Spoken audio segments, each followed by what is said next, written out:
नमस्कार दोस्तों, आप जुड़ चुके हैं रियल न्यूज़ हरियाणा के साथ और आज हम पहुंचे हैं लितानी गांव में, जहां जो एग्रीकल्चर यूनिवर्सिटी है हिसार की, वहां से कुछ ऑफिसर यहां आए हैं गांव के अंदर। तो उनसे जानकारी प्राप्त करेंगे कि आज वो जो ये प्रोडक्ट हैं वो लेके यहाँ क्यों पहुँचे हैं। आप देख सकते हैं, मैं सहयोगी से कहूँगा एक बार ये जो प्रोडक्ट हैं वो दिखाने का कष्ट करें।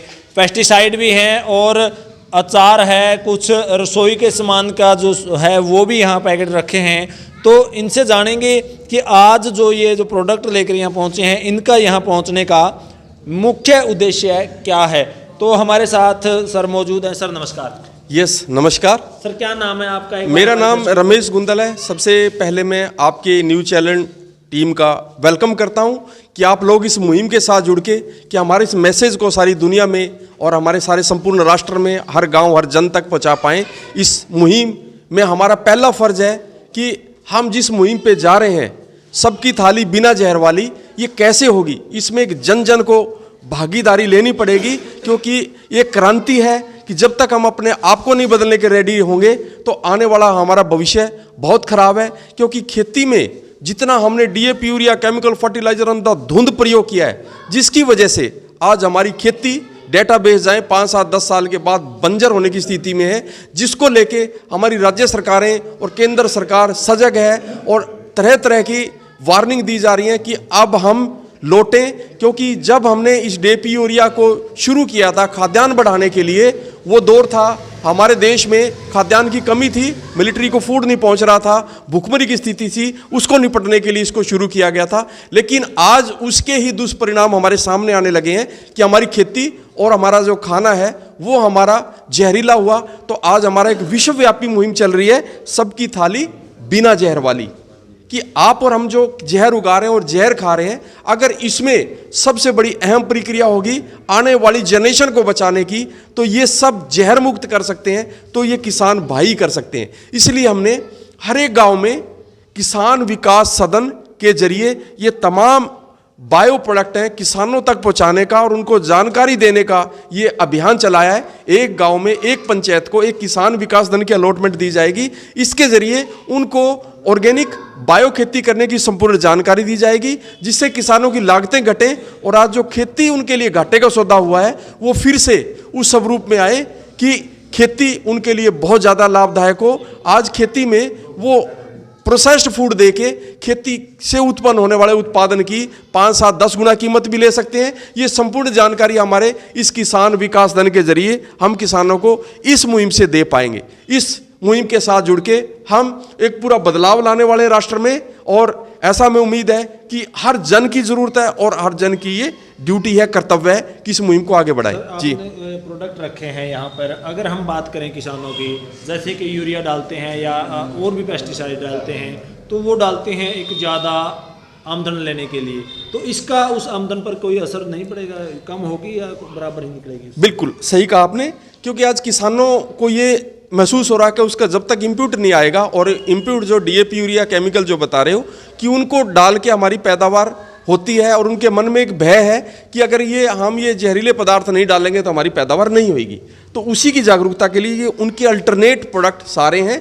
जो किसान डालता है डीएपी, उसकी एवज में यहाँ पे जो है डीकम्पोज्ड ऑर्गेनिक फास्फोरस उनको दिया जाएगा डीओपी के रूप में, जो उनकी फास्फोरस की तमाम कमी पूरी करता है। ऐसे हमारे जो नाइट्रोजन फिक्सिंग जो बैक्टीरिया हैं यहाँ पे, उस तरीके से उनको दिए जाते हैं कि उनको डीएपी यूरिया केमिकल उनकी ज़रूरत नहीं रहती। ऐसे फंगीसाइड जो किसान डाल रहे हैं, हमारे जो कीट महामारी को रोकने के लिए हमारे सारे बायो प्रोडक्ट उसमें उपलब्ध हैं कि, और वो चैलेंजेबल है। अगर किसान उसको यूज़ कर रहा है तो उसके कोई उत्पादन भी इफेक्ट नहीं होने वाला, अपेक्षा उसकी कीमतें जो लागतें थी वो घटेंगी, लागतें घटने से उसका लाभ बढ़ेगा और किसान समृद्ध हो पाएंगे। ऐसा हम इसको अभियान को लेके चल रहे हैं। जो आपका अभियान है, जो पेस्टिसाइड या जो आपने रसोई के प्रोडक्ट भी यहाँ रखे हैं जी, रेट में कितना डिफरेंस रहेगा? यस, ये रेट हमारे पेस्टिसाइड से या तो पैरेलल होंगे या कम होंगे, क्योंकि ये कंट्रोल रेट के प्रोडक्ट हैं। या इस तरीके से बेचने के लिए नहीं लिए गए हैं, क्योंकि कोई प्राइवेट कंपनी अपने बड़े स्तर पर इसको विकसित करती तो ये जितने स्टेन इनके अंदर डले हुए हैं वो ही उसको 2,500-3 हज़ार रुपये में जिस प्रोडक्ट को बेच रही होती, वो हम इसको 4-5 गुना कीमतों पर, कम कीमतों पर उपलब्ध कराएंगे। यानी कि 300-400 रुपये में किसानों के पास जा रहे होंगे, ताकि हम किसान को एक समृद्धि की दिशा में आगे लीड कर पाएँ।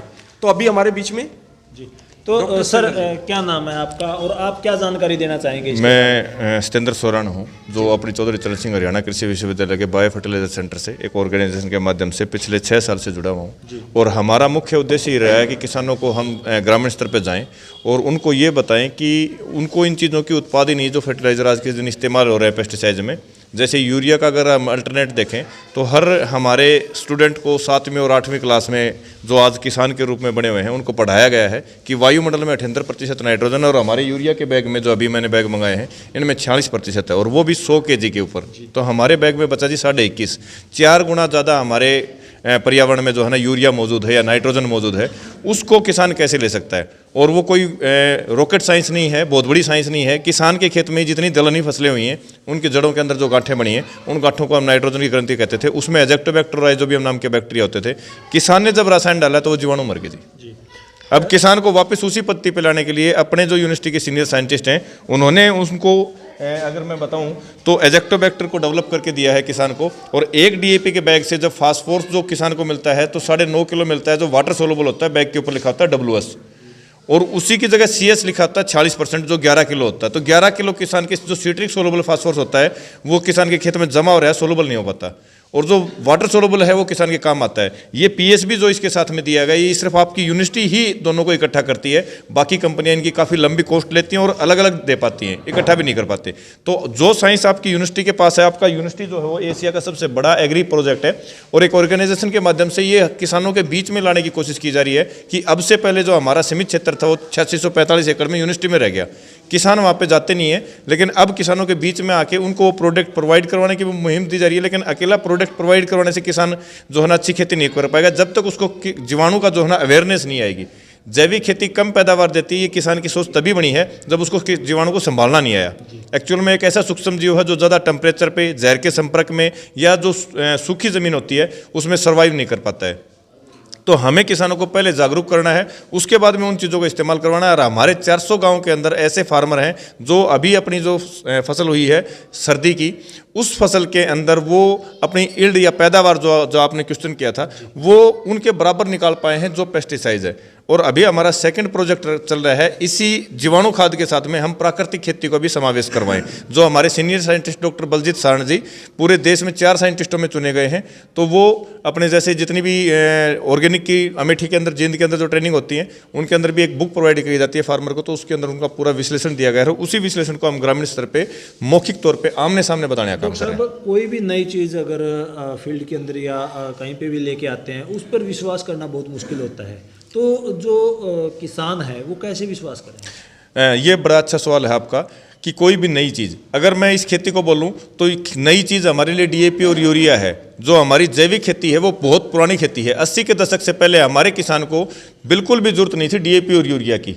जब भी बारिश होती थी तो अब से कई गुना ज़्यादा ताकतवर जो है ना हमारे यहाँ पे फसल होती थी। और फसल की अगर मैं बाजरे की बात करूँ तो वो दराती से नहीं करती थी, उसके लिए एक हथियार का जो कुल्हाड़ी टाइप की जिसको रापड़ी बोलते हैं हरियाणा में उसको, तो उसका इस्तेमाल होता था। वहाँ पे किसान को सबसे ज़्यादा जरूरत थी, ज़मीन के अंदर फर्टिलाइजर भरपूर मात्रा में था। अगर ऑर्गेनिक कार्बन की बात की जाए तो जरूरत से ज़्यादा था, जो 2 पॉइंट आज के दिन खेती के लिए चाहिए पैरामीटर के अनुसार उससे जरूरत से ज़्यादा था। तो फर्टिलाइजर की किसान को वहाँ जरूरत नहीं थी, एक षड्यंत्र के माध्यम से किसान को दिया गया। वहाँ पे किसान को जरूरत थी पानी और हाइब्रिड बीज की। अगर उस टाइम किसान को पानी और हाइब्रिड बीज मिलता तो किसान की एक्चुअल पैदावार का पता चलता है। हमारे सीनियर साइंटिस्ट कहते हैं कि जब किसान के पास चने थे तब उसके पास जारदान नहीं रहे, और जब जारदान थे तब चने नहीं थे।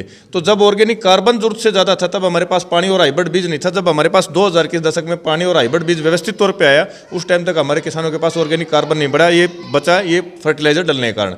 तो हमारी मुहिम यही है कि हम इधर से कार्बन को डेवलप करें। लास्ट 2 शब्दों में मैं यही बताना चाहूँगा कि बहुत ज़्यादा अंतर नहीं है। हमारी जो DAP यूरिया जो अभी रासायन किसान डाल रहा है उससे 100% किसान को पौधे को पोषण मिलता है, लेकिन हर साल दर साल जमीन की उर्वरा शक्ति टूटती जाती है, जिसके कारण उसको खर्चा अगले साल ज़्यादा करना पड़ता है। और हम जो ये उत्पाद दे रहे हैं इससे पौधे को भी पोषण मिलेगा, साथ में जमीन की उर्वरा शक्ति भी बढ़ेगी। तो जब उर्वरा शक्ति बढ़ने लग जाएगी तो 4थी से 5वीं साल के बाद में इन उत्पादों की जरूरत किसान को न के बराबर पड़ेगी। तो हमारा उद्देश्य यही है कि किसान का खर्चा जीरो हो और पैदावार अच्छी आए, जिससे किसान वापस दोबारा इस मुहिम को करने लग जाए कि उत्तम खेती, मध्यम व्यापार और नीच नौकरी, ताकि हम नौकरी को छोड़ के वापस अपनी खेती की तरफ चलें। जो अन्नदाता कहलाता था, किसान वापस आज अन्नदाता कहलाए, जहरदाता की जगह।